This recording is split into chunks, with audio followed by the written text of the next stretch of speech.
జరుగుతున్నటువంటి ఈ యొక్క జూబ్లీహిల్స్ బైపోల్ దీనికి సంబంధించి వాస్తవానికి దానం నాగేందర్కి ఒక కొత్త చిక్కులు తెచ్చిపెట్టిందనంటే కనుక ఎస్ ఖచ్చితంగా అదే అనిపిస్తుంది. ఎందుకంటే దానం నాగేందర్ని జూబ్లీహిల్స్ స్టార్ క్యాంపెయినర్గా, కాంగ్రెస్ స్టార్ క్యాంపెయినర్గా నవీన్ యాదవ్కి మద్దతుగా ఆయన్ని నిలబెట్టినటువంటి సందర్భం. సో ఈ క్రమంలో బీఆర్ఎస్కి మరొక అస్త్రం వచ్చి చేరినట్లయింది. ఇప్పటికే చూసాం, ఆల్రెడీ సుప్రీంకోర్టు వరకు వెళ్ళారు దానం నాగేందర్పై అనర్హత వేటు వేయాలని. సుప్రీంకోర్టు కూడా ఈ యొక్క స్పీకర్ కూడా గడువు ఇచ్చినటువంటి సందర్భం కూడా మనం చూసాం. సో ఇప్పటికీ కూడా ఆయనపై ఎటువంటి యాక్షన్ లేకపోవడంతో ఇప్పుడు మరొక అస్త్రం వచ్చి చేరింది. దానం నాగేందర్ని ఈ యొక్క స్టార్ క్యాంపెయినర్గా కాంగ్రెస్ పెట్టడం ఇప్పుడు బీఆర్ఎస్కి మరింత అస్త్రాలు వచ్చి చేరినట్లుగా అయింది. సో ఈ క్రమంలో ఇప్పుడు కాంగ్రెస్ కూడా మరొక హింట్ ఇచ్చినటువంటి సందర్భం. ఎందుకంటే దానం నాగేందర్ని రాజీనామా చేయమని కాంగ్రెస్ చెప్పినట్లుగా త్వరలో ఖైరతాబాద్కి సంబంధించి బైపోల్ కూడా రాబోతున్నట్లుగా ఒక స్పష్టమైనటువంటి సంకేతాలు అయితే అందుతున్నాయి. దీనికి సంబంధించినటువంటి ఒక పూర్తి స్థాయి అప్డేట్ చూద్దాం.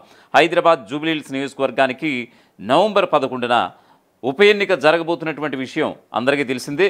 ఇప్పటికే అన్ని పార్టీల అభ్యర్థులను ప్రకటించగా నామినేషన్ల పర్వం కూడా ఒకవైపు కొనసాగుతూ వస్తోంది. అభ్యర్థులు ప్రచారాన్ని కూడా ఒకవైపు ముమ్మరం కూడా చేస్తూ వస్తున్నారు. గెలిపే లక్ష్యంగా వ్యూహాలు కూడా రచిస్తున్నారు. అధికార కాంగ్రెస్, బీఆర్ఎస్, బీజేపీ నేతలు గడప గడపకు వెళ్తూ ఓటర్లను ప్రసన్నం చేసుకునే ప్రయత్నం కూడా చేస్తున్నారు. ఈ నేపథ్యంలో కాంగ్రెస్ పార్టీ తమ స్టార్ క్యాంపెయినర్ల జాబితాను కూడా విడుదల చేసింది. Party general secretary KC Venugopal 40 మంది అగ్రనాయకులతో కూడినటువంటి ఈ జాబితాను కూడా విడుదల చేశారు. ఈ జాబితాలో రాష్ట్ర కాంగ్రెస్ వ్యవహారాల ఇన్ఛార్జ్ మీనాక్షి నటరాజన్, ముఖ్యమంత్రి రేవంత్ రెడ్డి, పీసీసీ అధ్యక్షులు మహేష్ కుమార్ గౌడ్, డిప్యూటీ సీఎం భట్టి విక్రమార్క సహా మంత్రులు కూడా ఉన్నారు.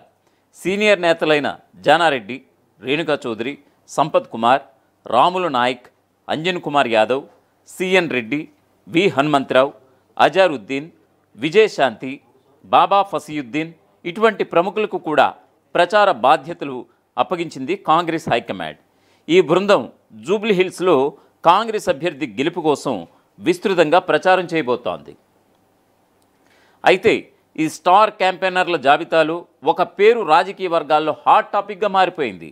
దానం నాగేందర్ పేరును కూడా కాంగ్రెస్ పార్టీ తమ స్టార్ క్యాంపెయినర్గా నియమించినటువంటి విషయం ఇప్పుడు సర్వత్రా చర్చనీయాంశంగా మారింది.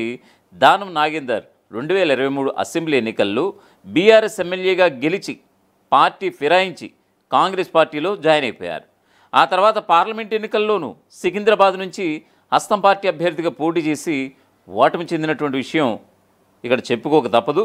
అయితే పార్టీ ఫిరాయింపులపై సుప్రీంకోర్టు ఆదేశాల మేరకు స్పీకర్ ఇప్పటికే దానం నాగేందర్తో పాటు కాంగ్రెస్ పార్టీలో చేరినటువంటి పలువురు బీఆర్ఎస్ ఎమ్మెల్యేల అనర్హతపై కూడా విచారణ చేపట్టారు.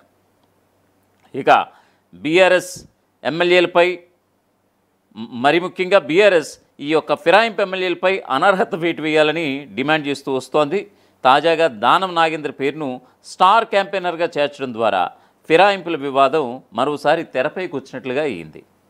ఈ నిర్ణయం ద్వారా దానం నాగేందర్ అనర్హత వేటుకు గురైతే ఖైరతాబాద్ నియోజకవర్గానికి మరో ఉప ఎన్నికకు కూడా కాంగ్రెస్ సిద్ధమేనని పరోక్షంగా హింట్ ఇచ్చినట్లుగా తెలుస్తోంది. ఈ ఉప ఎన్నిక ప్రచారంలో దానం నాగేందర్ పాత్ర, ఫిరాయింపుల అంశాన్ని మరింత వేడెక్కించే అవకాశం ఉన్నట్లుగా రాజకీయ విశ్లేషకులు సైతం విశ్లేషిస్తున్నటువంటి పరిస్థితి. ఇప్పటికే పార్టీ మారినటువంటి ఆరోపణలు, ఎమ్మెల్యేల అనర్హత విచారణ ఎదుర్కొంటున్నటువంటి ఖైరతాబాద్ ఎమ్మెల్యే దానం నాగేందర్కు మళ్ళీ మరో చిక్కు వచ్చి పడింది. తాజాగా జూబ్లీహిల్స్ ఉప ఎన్నిక కోసం ఏఐసీసీ విడుదల చేసినటువంటి స్టార్ క్యాంపెయినర్ జాబితాలో ఆయన పేరును అధిష్టానం చేర్చడమే ఈ యొక్క కొత్త చిక్కుకి కారణంగా చెప్పుకోవచ్చు. మొత్తం 40 మందితో కూడినటువంటి లిస్టును ఏఐసీసీ విడుదల చేయగా అందులో మీనాక్షి నటరాజన్, రేవంత్ రెడ్డి, మహేష్ కుమార్ గౌడ్, మంత్రులు, ఎంపీలు, ఎమ్మెల్యేలు, ఎమ్మెల్సీలు, పార్టీ ముఖ్యులు, అనుబంధ సంఘాల అధ్యక్షులతో పాటు దానం నాగేందర్ పేరు కూడా ఈ యొక్క జూబ్లీహిల్స్ స్టార్ క్యాంపెయినర్ లిస్టులో ఉంది. సో ఇప్పుడు ఈ పేరుని చేర్చడం ద్వారా దానం నాగేందర్ కూడా ఇప్పుడు చిక్కుల్లో పడ్డారనంటే కనుక ఎస్ ఖచ్చితంగా అదే అనిపిస్తోంది. 2023 అసెంబ్లీ ఎన్నికల్లో ఖైరతాబాద్ నుంచి బీఆర్ఎస్ అభ్యర్థిగా దానం గెలిచారు. అనంతరం 2024 లోక్సభ ఎన్నికల్లో సికింద్రాబాద్ ఎంపీ స్థానానికి కాంగ్రెస్ తరపున పోటీ చేసి ఓటమి చెందారు. బీజేపీ అభ్యర్థి కిషన్ రెడ్డి చేతిలో ఆ రోజు ఆయన ఓటమి చెందడం కూడా అయింది. దానం బీఆర్ఎస్ గుర్తుపై గెలిచి ఫిరాయింపునకు పాల్పడ్డారని గులాబీ అధిష్టానం ఆనాడే కోర్టుకు ఎక్కినటువంటి విషయం మనం ఇక్కడ చెప్పుకోక తప్పదు. ఈ క్రమంలో స్పీకర్ మొదటి దఫా విచారణ కూడా పూర్తి చేశారు. మరోసారి కూడా విచారణ ఉంటుందనేటువంటి సంకేతాలు అయితే బలంగా ఉన్నాయి. ఇలా వివాదం ఒకవైపు కొనసాగుతూ ఉండగానే ప్రస్తుతం ఈ స్టార్ క్యాంపెయినర్ల లిస్టులో మళ్ళీ ఈ యొక్క దానం పేరు ఉండటం, మళ్ళీ ఇప్పుడు ఈ యొక్క వివాదం కూడా మళ్ళీ చర్చకు వచ్చేసింది. జూబ్లీహిల్స్ కాంగ్రెస్ అభ్యర్థి నవీన్ యాదవ్కు మద్దతుగా ప్రచార బాధ్యతలు తీసుకున్నారు దానం. మరి దానం నాగేందర్ ఎన్నికల ప్రచారంలో పాల్గొంటారా లేదా అన్నది ఇప్పుడు వచ్చే రోజుల్లో కూడా స్పష్టత కూడా రాబోతోంది. ఒకవేళ ఆయన కాంగ్రెస్ ప్రచారానికి వస్తే ప్రత్యర్థి పార్టీలకు అస్త్రం ఇచ్చినట్లేనని రాజకీయ విశ్లేషకులు సైతం చెప్తున్నారు. ఈ పరిణామాల నేపథ్యంలో దానంపై అనర్హత వేటు పడితే ఖైరతాబాద్ అసెంబ్లీ నియోజకవర్గానికి ఉప ఎన్నిక తప్పకపోవచ్చన్నది విశ్లేషకుల భావనగా మనం చెప్పుకోక తప్పదు. అసలైన తొలి వెలుగు. ఫాలో వాట్సాప్ @తొలి వెలుగు official.